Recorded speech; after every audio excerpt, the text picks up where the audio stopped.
Salut les amis, j'espère que vous allez bien, c'est Will Tamer pour le petit journal du crypto du 12 du 2 2021. Alors aujourd'hui on a un market cap à 1464 milliards de dollars.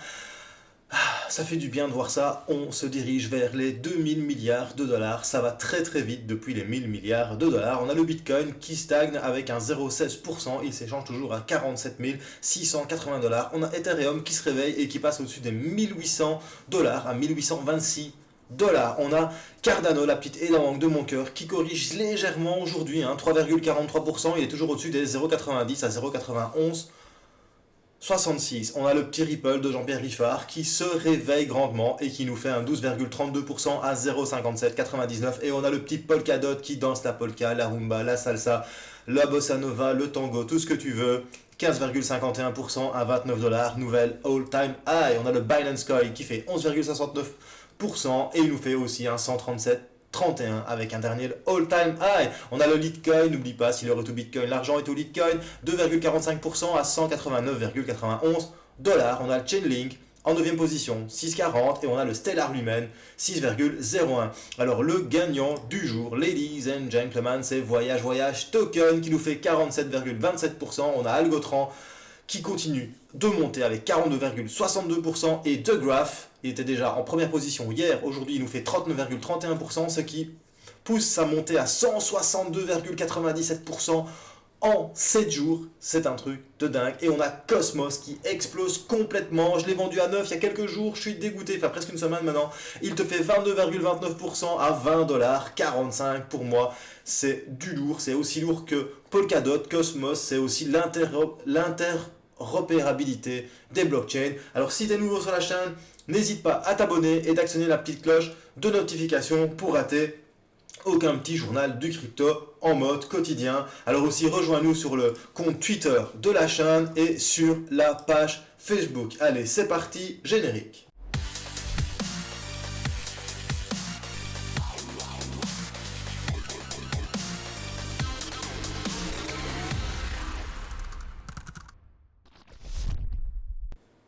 Alors la news des news du jour, c'est Apple Pay qui va utiliser BitPay en ajoutant les paiements Bitcoin. Ça y est, Apple met un petit peu les pieds dans la crypto-monnaie en proposant aux possesseurs de la carte BitPay de l'intégrer sur leur Apple Pay. Et ça fait super plaisir. Et franchement, ça fait super plaisir. Alors, autre news.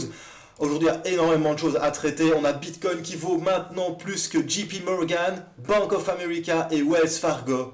Combinés, nous avons le Bitcoin qui se retrouve devant toutes ces banques. Et ça, c'est beau philosophiquement. Ça me fait juste rêver. Après ça, on a Miami. Il y a peut-être Will Smith qui est derrière. Non, je ne sais pas. Mais la commission de la ville de Miami a adopté avec succès une résolution proposant de payer ses employés en Bitcoin, et les travailleurs de la Magic City pourront recevoir une partie de leur salaire ou à l'intégralité de ce salaire en Bitcoin. Si c'est pas beau ça. Alors pour couronner le tout, les résidents de Miami vont pouvoir payer les frais et les taxes en Bitcoin. Conclusion, tous les Bitcoiners qui ont une belle petite Lambo orange cabriolet vont peut-être aller se dorer la pilule à Miami, bro. Voilà. Après ça, on va parler de Cardano et une interview de Charles Hoskinson, fondateur de Cardano, fondateur aussi d'Ethereum classique, qui dit que la valeur fondamentale du projet a toujours été évidente et que surtout il a plus d'une centaine de projets commerciaux dans le pipeline qui souhaitent migrer ou construire quelque chose avec Cardano.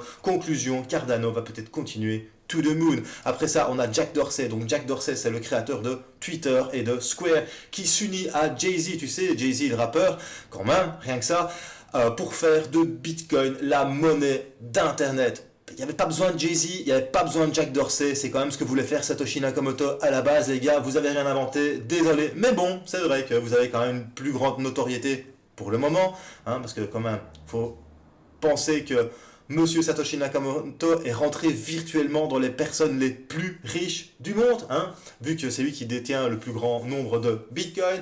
En tout cas, ils veulent unir leurs forces pour financer le développement de Bitcoin en Afrique et en Inde. Malheureusement pour eux, ils devraient lire un petit peu plus les médias cryptographiques. L'Inde va bientôt interdire complètement les investissements crypto-monnaies.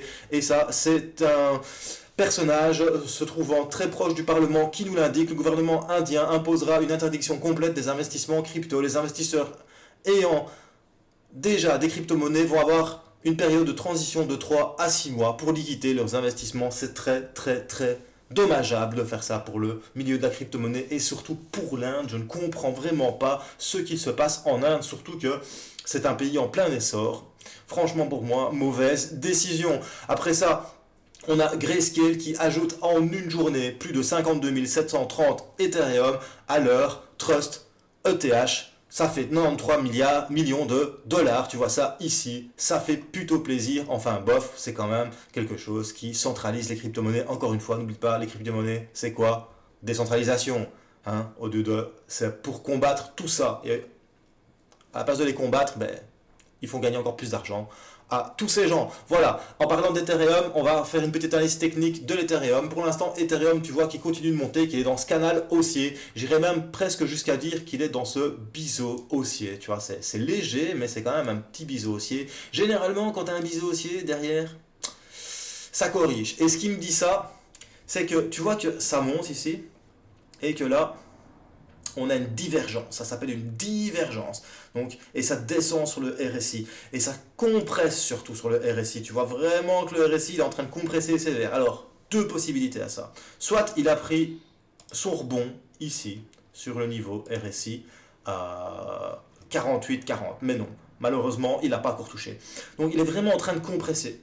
Tu vois qu'il y a quand même eu un break ici, mais tu as aussi des histogrammes qui sont en train de chuter légèrement. Et pourtant, le cours continue de monter. Conclusion, ça s'appelle une divergence haussière. Alors, baissière, pardon. Est-ce que le cours de l'Ethereum va chuter prochainement? Franchement, il y a une possibilité. Je ne dis pas que ça va chuter. Regarde, il est à 1847 $. Mais voilà, attention, il a quand même eu du mal à passer ces 1800 $. Maintenant, voilà, tu as quand même une divergence et une grosse compression du RSI. Alors, si on sort à la hausse vers une zone de surachat, on risque de voir un Ethereum très vite aux 2000 $. Par contre, s'il n'arrive pas à sortir des 70 et il va replonger vers la moyenne et peut-être replonger vers les 30, là on risque de revoir un Ethereum. Encore une fois, c'est plausible. Je ne dis pas que ça va arriver plus ou moins aux 1377 $, mais bien évidemment avant ça, il y a ici aussi à 1494 $. J'avais envie aussi de vous montrer un petit peu le Bitcoin aujourd'hui. Donc je vous avais parlé de ce fameux triangle, pardon. Voilà, mais je vous le mets en 2 heures. Je vous avais dit, ben voilà, on est sorti hier, je vous ai expliqué ça. Si tu n'as pas vu la vidéo de hier, n'hésite pas à aller la voir, je te la mettrai en fiche à la fin. Tu vois, on est sorti de ce triangle. J'avais dit ce qui serait bien, c'est qu'on rebondisse sur le support, la résistance qui est passée support. Exactement ce qui s'est passé, ça a touché la résistance, c'est devenu support. Conclusion, le Bitcoin reprend des couleurs, direction all-time high qui était de 48 945 $. Pardon, le virgule, c'était une petite blague. Alors, on a aussi Cardano aujourd'hui qui corrige, mais qui est en train de compresser en formant ici aussi un petit triangle. Et généralement, quand tu formes un petit triangle, soit tu le casses vers la hausse, soit tu le casses vers le bas. Conclusion, restons prudents. Mais ce qui est bien, par contre, sur ce petit triangle, c'est que tu vois, il y a quand même une formation d'une résistance ici, quand même assez nette. Plusieurs fois on est venu toucher cette résistance, elle est encore là et on remonte à la hausse. Donc voilà, est-ce qu'on va le casser à la baisse ou à la hausse? Il y a quand même plus de chances qu'on le casse à la hausse vu que cette résistance est toujours là. Maintenant, attention, tu as aussi une divergence baissière sur le RSI ici, même si on a quand même eu un dead cross sur le MACD. Donc ça va, ça sent bon quand même pour Cardano. On va terminer par un petit total de market cap. Donc tu vois que le market cap des alts continue tranquillement, sûrement, en parabolique de monter et il ne s'arrête toujours pas. Conclusion, pour l'instant, c'est la alt saison et ça fait plaisir à voir. Voilà, c'était Will Tamer pour le petit journal du crypto. Si t'as bien aimé, n'hésite pas à mettre un petit pouce bleu. Si t'as pas aimé, n'insiste pas, mais mets-le quand même. Mets ton petit pouce rouge. Bien évidemment, il n'est pas rouge, ils sont tous les deux bleus les pouces, c'est juste au figuré. Mets des commentaires. Dis-moi ce que tu penses de toutes ces petites news de Apple, du Bitcoin, de Miami, de Cardano, de Jack Dorsey, de Jay-Z, de l'Inde et de Grayscale qui investit encore dans les Ethers. Voilà. Et surtout, bro, n'oublie pas, choose life, choose freedom et choose Bitcoin. Peace.